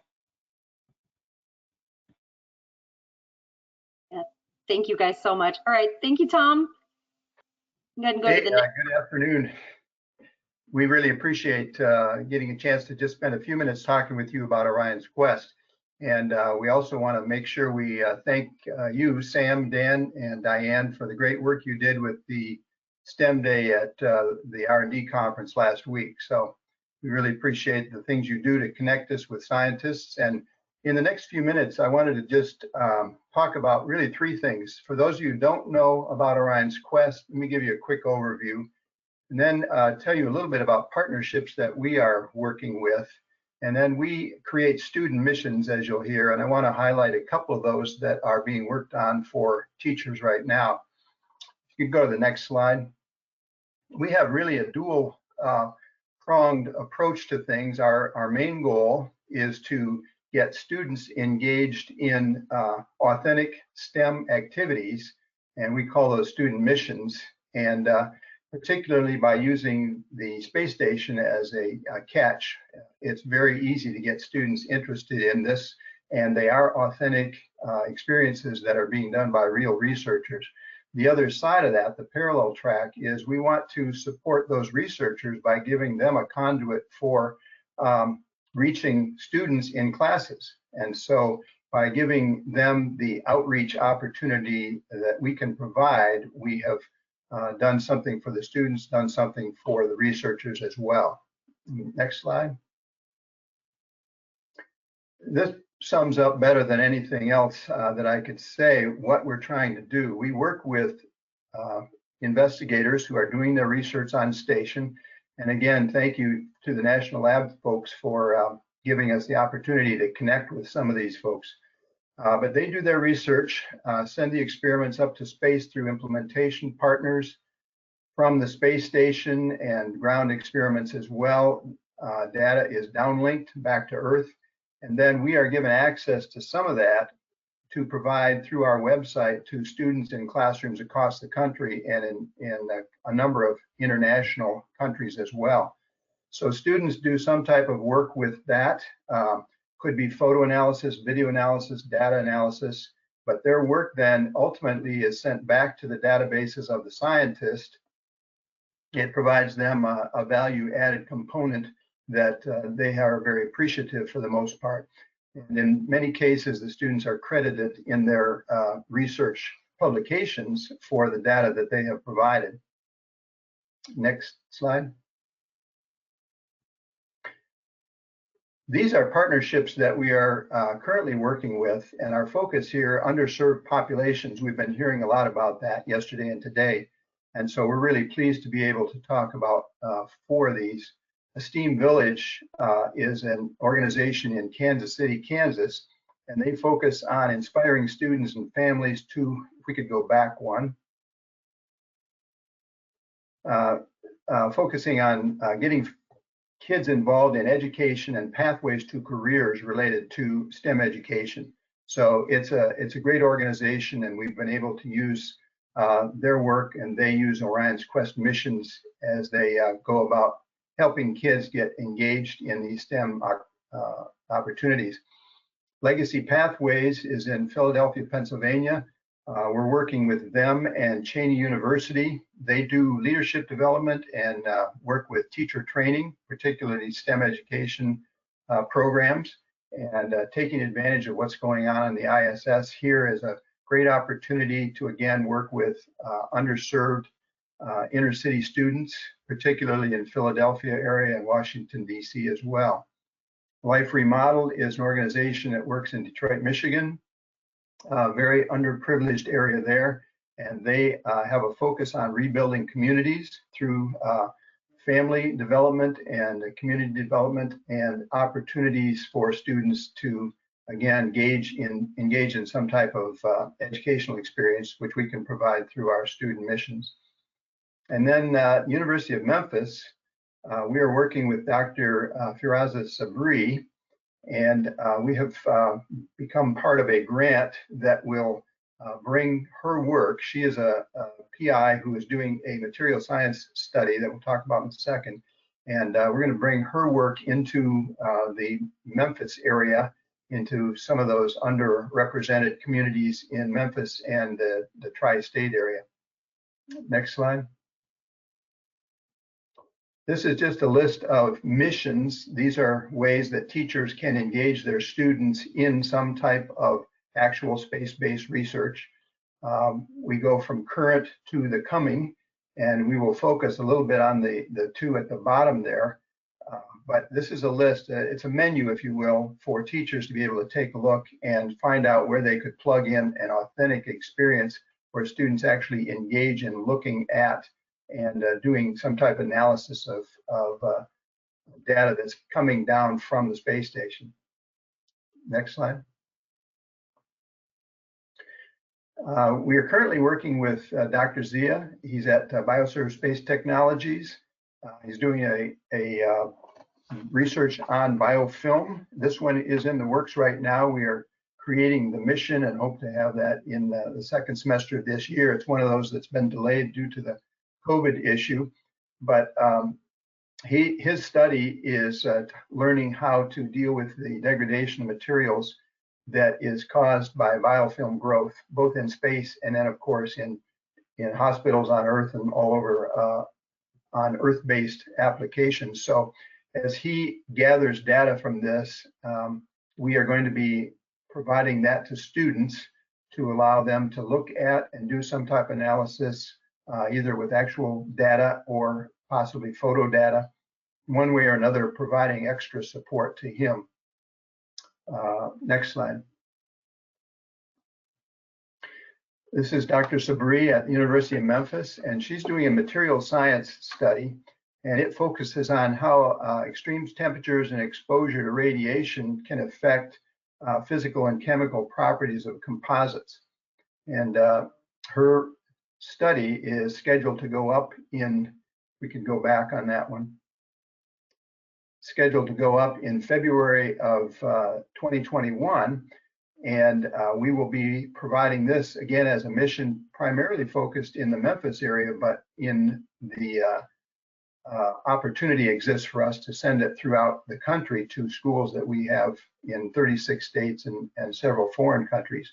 She is going to be developing a series of short videos that will help the students understand the concepts that are involved. A company called Aspen Aerogels is working with her to provide some classroom kits. And Orion's Quest, of course, will supply the mission for the students to actually be engaged in the analysis of the data itself.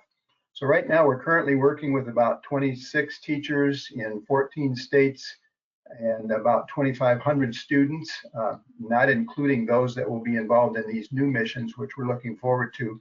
But this particular study also involves, we're going to be working with the next gen folks and the STEM on Station folks, and getting students engaged in some other things as they learn about the material science study that Faraza is doing there. So again, thanks very much for the opportunity to talk about what we're doing, and we really enjoy working with our partners there in this consortium. So well done. We're having a great time listening to these contributions in this summit. So thank you. Awesome. Thank you, Tom. And we realized your slides were automated, so that's why I kept sorry. I didn't realize it until I tried it earlier today, and it was too late to do anything. So it's okay. Right? We were made it work, but no, that's fantastic. Thank you so much. Thank you. Appreciate it. I think we have our next slide. Just might be our blank question slide. Our agenda slide. Yeah, no problem. So it looks like we're at the end of our agenda, and so we have some time for some questions. If you have a camera and you have camera accessibility, feel free to turn it on. I'd love to see everybody's faces, and you know, it's nice to have faces when we have our discussions, so please turn them on, because otherwise it's just me. But we did have a couple questions come in, so I'm going to make sure we address those. Going back to the WDO, Patricia Tribe, are you there? Because Patricia Tribe with Storytime had a question with the WDO. Yes, hi. And we'll bring Danica in. You guys go ahead and come back on too. I'm trying to do my webcam. Let's see if it comes on or not. That's okay. I didn't want to practice when everybody was talking. I'm not sure if it's on. Hold on. No, sorry. Okay, yeah, it's telling me I gotta go to settings, you know, all that stuff. Okay, or systems for us. So I absolutely love that idea of the Space University and the size of your thinking of that, and was wondering, are you going to be focusing on US, most of what you talked about were US organizations, and I know there's all the restrictions with funding that has to go towards stuff within the United States, but are you focusing on the US only, or do you think you're going to have some international participation as well? Yeah, Patricia, that's a great question. Thanks for asking. And it is an international space station. Yep. Many countries participate. The CASIS, as a NASA-funded US organization, has to limit its resource allocation to US-based partners and schools and companies and so on. However, all of our partners, many of our partners are international in their operations and are free to do so. So I think you should think of this as the International Orbital Space Orbital University Consortium, of which the U.S. portion and the ISS National Lab is a piece, but it's an international initiative. Dan, can I append to that as well? So I guess in the coming month or so, we're going to be moving to a feasibility round with the WDO and the U.S. National Laboratory, which can be really, really exciting. That's when we actually look at the P&Ls and pro formas and just, is this thing going to actually work and what's the model look like? And just like that model of the early internet, all we really want to do is to demonstrate the U.S. National Laboratory and something here on Earth. And that will be domestic. It will be based in the United States. Yeah. But let's reach out to ESA. Let's reach out to Jackson, Roscosmos. Let's think about what we might be able to do as a collective whole, leveraging, of course, the 20 years of international relations on the International Space Station. And, you know, let's get the continent of Africa involved. Let's get Southeast Asia engaged. Let's really look at making it a global opportunity. We look at some of those of the largest world problems we have here. It's really going to take 7.8 billion people to solve those, right? Not just one country. So looking forward to what that might evolve to. Okay, cool beans. Thanks, guys. And I had also another WDO question from Lisa Marie, or maybe it was more of a comment about the collaboration and some of the stuff that you've worked on. If you're there, Lisa.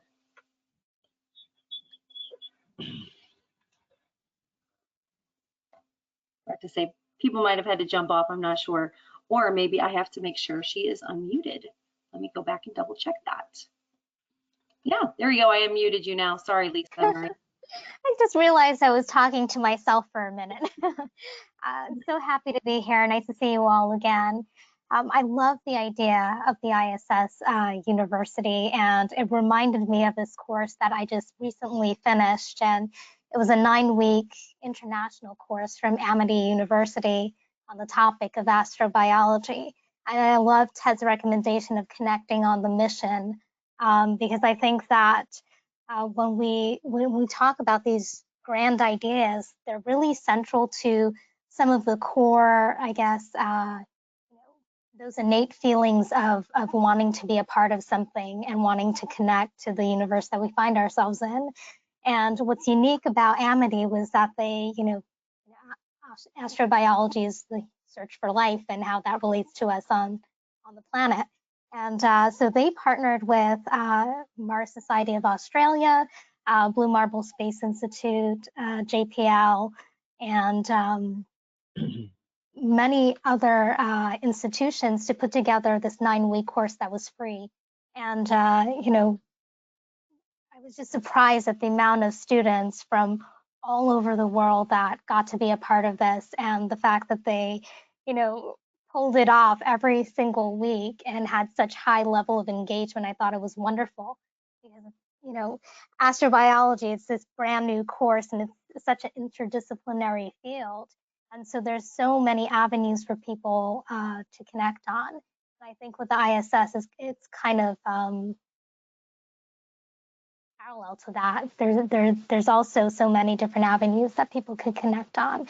It's not just, not just about the science. It's also about that feeling of being up there and having, that presence out there in space. And so I was just thinking that maybe, it's possible to do something on that level, although, I'm pretty green on the scene, so I know that there's more that goes into something like that. Well, can I bounce the question back to you? Would you consider that a MOOC? I know we've had some discussion about these massively open online courses as a way to do some training, but also some practicum online to get you to know what it's like to do something in space. And was that course you participated in? Was there lots of people? And if so, how effective was that format for you? Well, I thought it was extremely effective. They covered a lot of ground. They went into great detail about the chemistry and the physics about life on the planet and how that emerges. And, there was high level of engagement in the chat. I think that, I was just really surprised, and I think they were too, that so many people logged on at odd hours, of, the day or night, just to be a part of this experience. And it was an open course, so anyone from all levels of education or walks of life could have signed up and attended. And it was an introductory course, and so there were some courses that went into greater depth than others, but I think everyone walked away feeling that they were part of a community. And I think from what I gathered, everyone is very sad that it's over. And so, for myself speaking, I learned quite a bit. And I thought that it was really effective as an introductory course.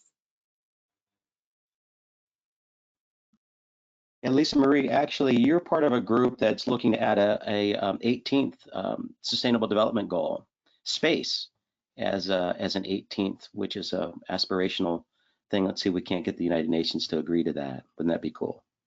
Yeah, that would be awesome. Actually, Kiara, I met her through the Overview Effect Roundtable, and it's her team that pretty much kind of developed and set that up, and focuses on personal agency and awareness of this greater, cosmic enterprise that we find ourselves in, and what space can inform humanity. I guess space informs humanity how to better govern, our interaction with the environment and with each other. And so I thought that was a really beautiful concept, and I hope that it gets adopted. No, that's great. Thank you so much. I had a couple other ones. I don't know exactly orders, but I know Patricia Tribe, I turned yours back on, and Liam had one as well. Questions coming in. Patricia always has questions, doesn't she? Sorry. So a couple of folks talked about citizen science and what they're doing, and this is just sort of a broad question. It's not for a particular program. I am doing a citizen science component to something that we're doing with Australia, and I wanted to see if there is a model or an existing platform or something out there that folks are using that they can recommend or share, or whatever might be out there around engaging with citizen science and making it a bit more organized. So yeah, there really are several models. I mean, some of the internal, I think Orion's Quest is a great example. I mean, the term citizen science can mean any type of connection between a student and a scientist where it's an honest and useful collaboration. It's not simply an outreach, it's contributing, in some meaningful way, and which is exactly what Orion's Quest does. And really many of our projects do. But if you want to look for models, you might look at the GLOBE program, Global Learning and Observations to Benefit the Environment. It's been around now for, probably close to 20 years, a program in which students around the world are collecting environmental measurements that are used by scientists to study climate change. They have put into place a very carefully defined set of protocols for doing the measurements, for training people to do that, for validating the data, and for making it available to the scientists and the public. Okay, thanks, Globe. Oh yeah, I was Globe certified when I was working with NASA, and it's fantastic. It's fantastic. It might be a great. I'll also recommend. Yeah, sorry, Sam. I'm also going to recommend iNaturalist.org. It's for if you're looking at more of like biomes and stuff like that. You know, researching your local geography is really pretty important. So I'd check that out too. Okay, thanks. All right, Liam. Are you ready? There he is. I'm ready. Hopefully I've unmuted myself appropriately. Here. Anyhow, yeah, so yeah, my question is actually for you, Dan and Ted, a little bit about WDO. Obviously, what you presented on that slide in particular was showing just the reach of that particular project across the world. And I was just not entirely clear, and I may have just sort of zoned out for a second. Is that project now over as far as involvement with students around the world? Is that, and if it is, are you looking to extend that further? Obviously, your, ISS University obviously speaks to that, but I'm just curious how I might be able to have some other university level students that I've been communicating with in Peru potentially, look at their involvement with this. It just seems to be randomly over the last month I've been sort of on calls with folks in the Galapagos Islands. Those are not university level students, but also over in Peru. And the students I met there are just so eager and interested to sort of jump on the in-space bandwagon. And I think that ISS and what you've described could be such a great vehicle to sort of have a focused way to have those students get involved. Do you want to run with that, Ted? You're most active right now in this phase 2. I can speak to that. It's very much a work in progress. I think it's such an extraordinary opportunity that we're going to continue to throw a wide net and get feedback. It's going to take multiple weeks, probably a month or two, before the WDO and the U.S. National Lab are ready to move to the next stage, which is feasibility. I'm going to recommend that we extend the engagement to get domain experts in these different concerns and considerations. One thing, I guess, that we're kind of at a crossroads right now is determining how much will it look like a traditional institution, like that 1088, University of Bologna, or is it going to be something extraordinarily new? And that's really kind of open-ended when we start orienting around a mission versus any particular major. It's going to be whether it's working collaboratively with existing universities, the 300 some odd that have already worked with the National Laboratory, whether it's all new ones, whether it's community groups. I think really it's about identifying the dynamics and not a particular one direction.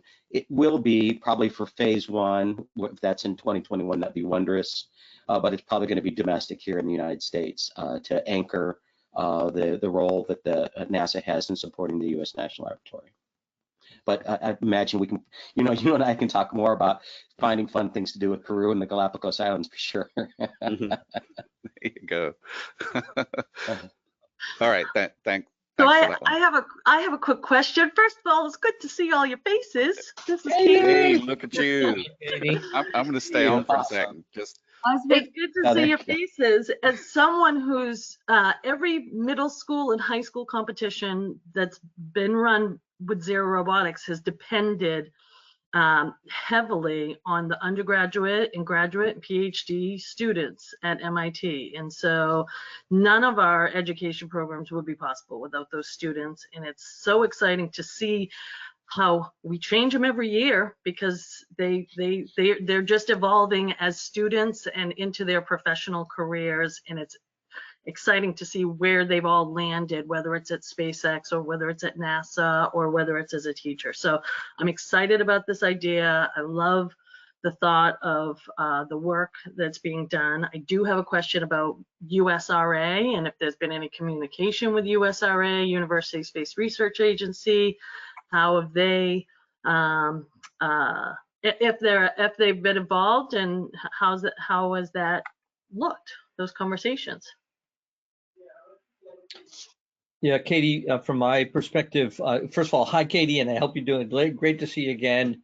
For those who don't know, Katie is one of the key driving forces in the Zero Robotics program. Terrific, and now you're trying to evolve it from spheres to Astrobee and whole new things. So good luck with all of that hard work. Actually, we have not been in contact. Before you chime, let me just say we're making a lot of progress on the Astrobee, understanding of the Astrobee right now with the students at MIT. And so while we've got this hiatus with our middle school and high school students, we've got a lot of active graduate and undergraduate students working on creating an Astrobee, creating a new lab at MIT that mimics or is similar to that at Ames. So we're going to have that beautiful partnership like we did. So for those who haven't seen us in the past, few months, no worries. Good. Hey, Katie, you're going to be on the call, the Astrobee call on Thursday with Ames? Good. I want to hear that update. Cool. Yes. That's great. Yeah. And for those and for USRA, as I was saying, this is in the early stages of trying to figure out what does it mean? What is a university? What is a consortium? How do you access space? But thank you for raising USRA. It's a great point of a good organization to link with. Awesome. Yeah, Katie, I think everybody understood that you're with Zero Robotics. I don't know if you heard at the beginning, like, make sure you announce who you're with, but yeah, it's Katie's with Zero Robotics. I'm excited. I can't wait to see the rest. That's fantastic. I know we had a couple other questions for the NASA team. I don't know if you are still there, Jessica and Scott. I know we had a couple questions even about demonstrations and some other things. Can I actually just make one more comment and then I'll log off for, and it is around the Space Grant Consortium, the Space Grant Consortium. In fact, we worked very closely with the Massachusetts Space Grant early on to establish Zero Robotics, particularly through innovation funds through the Obama administration. And so the Space Grant Consortium, ZR, probably would not exist at the level it did without the work of and the partnership with Space Grant. But we've also tapped into other Space Grant consortia in Texas and particularly in Georgia. Georgia has been amazing. And so for anybody on the call who's interested in partnering, Joby's right. Every grant operates just a little different. And so if you're looking for a cookie cutter of what Georgia might be able to offer versus Tennessee or Puerto Rico, they vary. And so I think those relationships are really important. And I think you being on this call and being a resource to everyone so that they can start those partnerships with their space grant, it's great. Whether they're providing staff to support summer programs, or they're providing training for teachers, or they're providing undergraduate students to do work in partnership with the graduate students. Whatever their priority is, you'll probably be able to find a great way to connect. And I appreciate that. I would be interested in learning more, Kathleen, at your level, the engagement with Georgia and Texas, because I do know that we have funded some Zero Robotics teams just directly to participate in the activity. So it was just kind of individualized support. But as a broader perspective, I would love to learn more, definitely. Yeah, and I think that really, you raise a great point about, again, the level of, some of it can be very direct and you can just get a team sponsor, but then there's really, if you come at it from a systemic approach and you're looking at how you're building your system in your state or in a certain region of the country. Absolutely. So I would love to talk with you offline about that. And Dr. Hoffman and I have had lots of conversations about how to grow our model on the system-wide level across the networks. That would be great. Thanks. Yeah. Awesome. And this is exactly what I was hoping for. It was like, how are we going to make this networking and synergies possible virtually? And you guys just did a great example. Like, this is very good. We can still connect and reach out to each other and still work together. And Joby, I'm glad you hopped back on too, because I was thinking about WDO and I was like, I wonder how space grants would feel like, how that could, you know, intertwine and what role they could have and, you know, moving forward with that. So yeah, absolutely. Fantastic. Awesome. I was going to switch over real quick since we only have a few more minutes left to Jessica. I know Rita had a question, and I don't know if I unmuted you, Rita, or not, but I'm going to put you on there.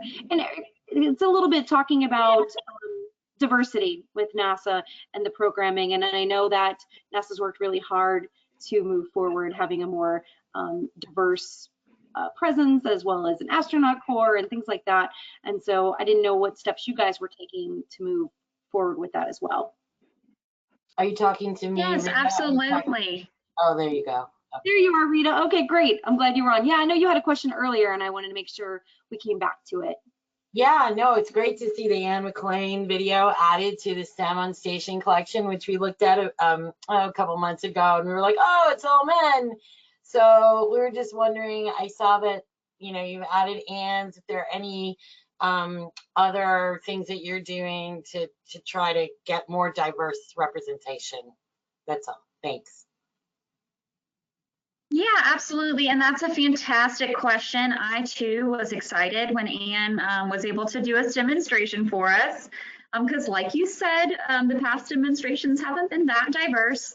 I will add though that STEM demonstrations were kind of born in the year of education on station, which was when we had almost nonstop presence of educators on the International Space Station with Joe Acaba, like you mentioned, followed by Ricky Arnold.